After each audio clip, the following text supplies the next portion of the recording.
কুয়াশার দাপটে স্বাস্থ্য সচেতন মানুষরা বাধ্য হয়ে আশ্রয় নিচ্ছে শরীরচর্চা করতে গাছের তলায়। শরীরচর্চা করতে আসা মানুষদের বক্তব্য, মরশুমের সবথেকে ঘন কুয়াশার দাপট দেখা গেল আজ সকাল সকাল।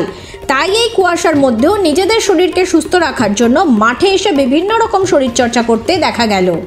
এখন মানুষ বিভিন্ন রকম রোগের শিকার, তাই শরীরচর্চা না করলে হতে হয় বিভিন্ন রকম সমস্যার সম্মুখীন। তাই বাধ্য হয়ে এই ঘন কুয়াশার মধ্যেও মাঠে আসতে দেখা গেল 8 থেকে 80 স্বাস্থ্য সচেতন মানুষদের। হাওড়া থেকে সুভাষিস দত্তের রিपोর্ট, 24 घंटा खबर। कुहासा आपको काफ़ी है और ठंडा ठंडा हवा भी बह रहा है और कुहासा गिरने के कारण जो है करने में अनकंफर्टेबल थोड़ा फील होता है। इससे पहले जो था कुहासा नहीं था तो करने में भी बहुत अच्छा रिलैक्स मिलता था। आज कुहासा के कारण जो है करने में थोड़ा कठिनाई का सामना करना पड़ता है और जो है बहुत मौसम ख़राब है, जो इसके चलते बहुत कर नहीं पाते हैं, थोड़ा बहुत किए।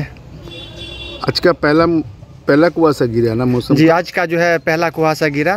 इससे पहले जो था कल तक मौसम एकदम बहुत बढ़िया था, बहुत जन आया था, बहुत कुछ किया फील्ड में।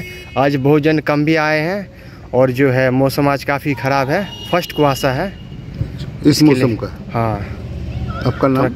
हमारा नाम आपका राहुल कुमार मंडल हुआ। ये कौन सा जगह है? ये आपका हुआ चौकपारा जगदम्बा जगदम्बा मंदिर।